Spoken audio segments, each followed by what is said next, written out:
Les gares ont souvent une histoire et une architecture remarquable. On va le voir avec l'album Rêve de gare à la une francophone du 64 minutes.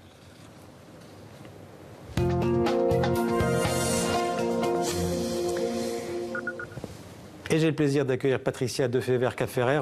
Bonjour. Bonjour. Alors vous êtes l'éditrice de ce très beau livre consacré aux gares sur les 5 continents. Rêve de gare, une odyssée mondiale. C'est aux éditions Langage du Sud, une maison d'édition que vous avez fondée d'ailleurs. Tout à fait. Voilà, alors c'est un très bel album, je disais, avec plein de photos.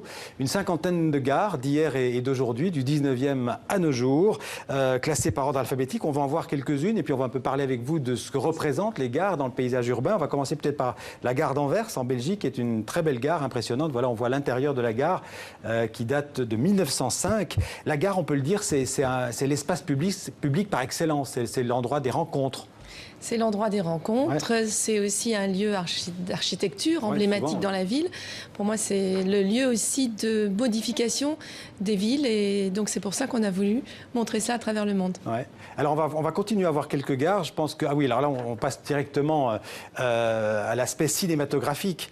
Bon, là, on va un peu dans tous les sens. Ça, je ne sais pas ce que c'est. Dites-moi, c'est la gare de d'Ankara, qui est vraiment comme un énorme paquebot au milieu de la ville et qui est une des gares du 21e, puisque c'est une gare grande vitesse et qui marque vraiment l'évolution du chemin de fer, puisque c'est la 3e, je dirais, révolution du chemin de fer avec le chemin de fer de grande vitesse. Avec une architecture impressionnante pour la Turquie. On va voir aussi peut-être ensuite la gare de Casablanca au Maroc, une gare très moderne qui a été construite en 2014, si je ne me trompe pas. On la voit là. Et qui est à l'origine de ce projet, parce que c'est la gare de Casablanca que je fréquente très souvent, puisque Langage du Sud est à Casablanca. Et c'est ça, en travaillant sur les gares du Maroc, j'ai eu l'idée de faire ce livre dans le monde. Donc c'est une gare importante. D'accord. Alors, très belle gare d'ailleurs. On va voir la gare aussi de Liège-Guillemins en Belgique, qui est une très belle gare, très récente, de 2014, ou non 2009. Elle a été construite en 2009, mais c'est Calatrava qui a fait, donc c'est un architecte très célèbre. Hein. Alors dans ce livre, effectivement, ce que vous voyez, il y a beaucoup d'architectes très célèbres, parce que comme je l'ai dit, les gares sont des empreintes d'architecture importantes dans les villes, et donc ils font très attention, et les grands architectes ont marqué aussi l'histoire de ces gares, et c'est ce qu'on voit à travers tout cet ouvrage et à travers les différents continents, y compris en Chine, enfin... Je propose qu'on continue d'ailleurs à voir, excusez-moi, les images des gares, et puis on en parlera au fur et à mesure. Là, je pense que ça doit être une gare en Grande-Bretagne. À mon avis, c'est Saint-Pancras. C'est la gare, en fait, qui accueille l'Eurostar. Exactement, vous avez tout à fait. Et donc, on peut dire, en fait, que les gares, ça a d'abord été, au 19e siècle, le symbole de la révolution industrielle. Oui, parce qu'en fait, les gares, au début, si vous voulez, c'est l'accueil du train, du chemin de fer. Ouais. Donc, c'est vraiment le symbole de la révolution industrielle. Et la gare n'accueillait que le chemin de fer, je dirais. Elle n'était pas un centre de vie, et, comme c'est aujourd'hui. Ouais. Mais par contre, c'était un point important de révolution aussi dans la ville. C'est quelque chose qui était un nouvel ancrage. Et donc, effectivement, c'est le... Oui, en fait, la gare transforme le paysage urbain de la ville, souvent. On construit, on démolit autour de la gare, et puis la ville s'organise autour de la gare. Exactement, et de plus en plus. Si on reprend l'exemple de Casaport tout à l'heure. Ça, c'est Marrakech. Ça, c'est Marrakech. Le quartier qui était autour était un quartier pas très beau, et aujourd'hui, ce quartier se transforme et devient un quartier très contemporain, avec des services, de l'accueil pour le public.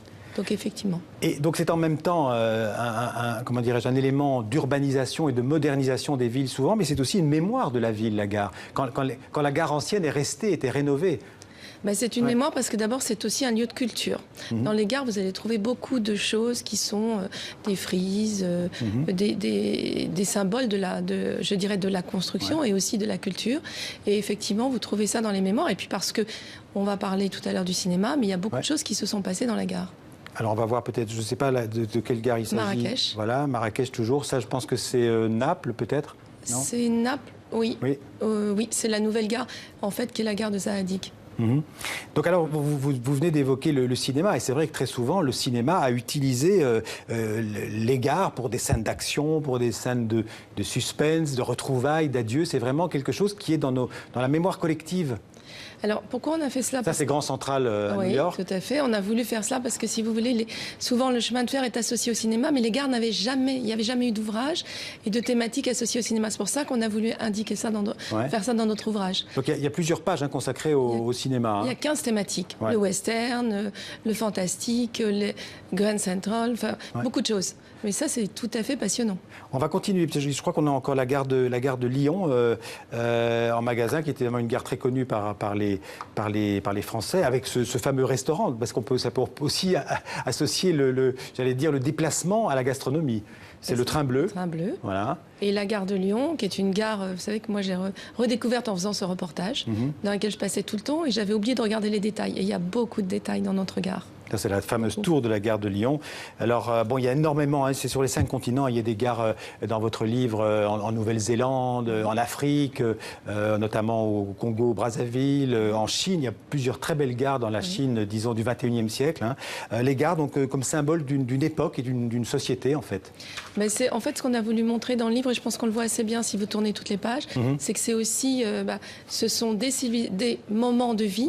Et quand vous passez de Anvers, par exemple, à Cuba, à Shanghai, mais vous voyez très bien ce qui se passe dans tous ces pays. En Chine, c'est des tailles extraordinaires. Énorme, évidemment. Énorme.